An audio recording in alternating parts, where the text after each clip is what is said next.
Jason and Elizabeth were excited and nervous to explore this allegedly very haunted house. They had read about it on a blog site about the most haunted houses in America, and since it was only a 2-hour drive from their home in Connecticut, they figured they'd make a day trip and spend the night investigating the property.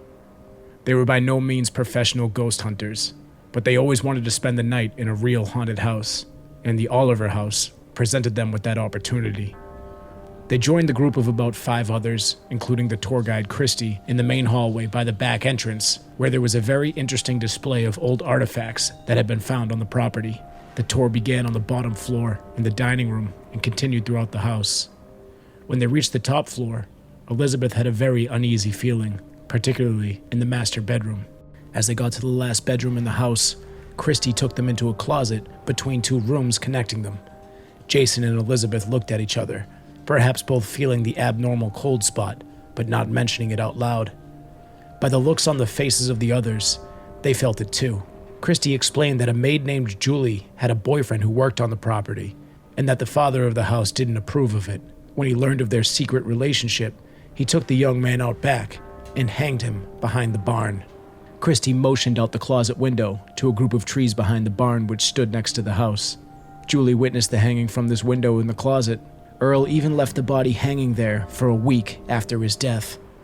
Julie would stand in this window for hours, gazing out at the last spot where she saw her former lover.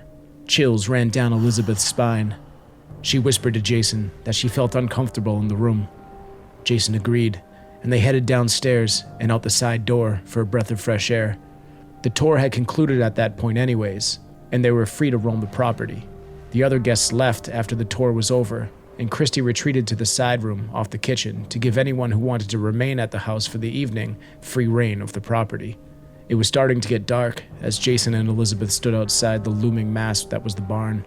The moon was full and illuminated the cloudless sky as they looked up at the trees where Julie's boyfriend had met his end. "I felt something in that room," Elizabeth said. Jason nodded, knowing she wasn't talking about the other people on the tour with them. He looked up at the window to the closet and saw the silhouette of a woman standing in the window. "Christy's watching us," he said. Elizabeth looked up in the direction that Jason was looking. "That's a little weird," she said. "Maybe we should go in and talk to her since everybody else has left. It's probably creepy in there alone," she added. They went back in and headed up the stairs to the room with the closet. Whatever feeling they had earlier had increased tenfold now. Jason headed to the closet where Christy was, but Elizabeth stopped in the bedroom to the doorway, too uncomfortable to walk in. "Christy," Elizabeth called. "Coming," a voice called from the kitchen downstairs.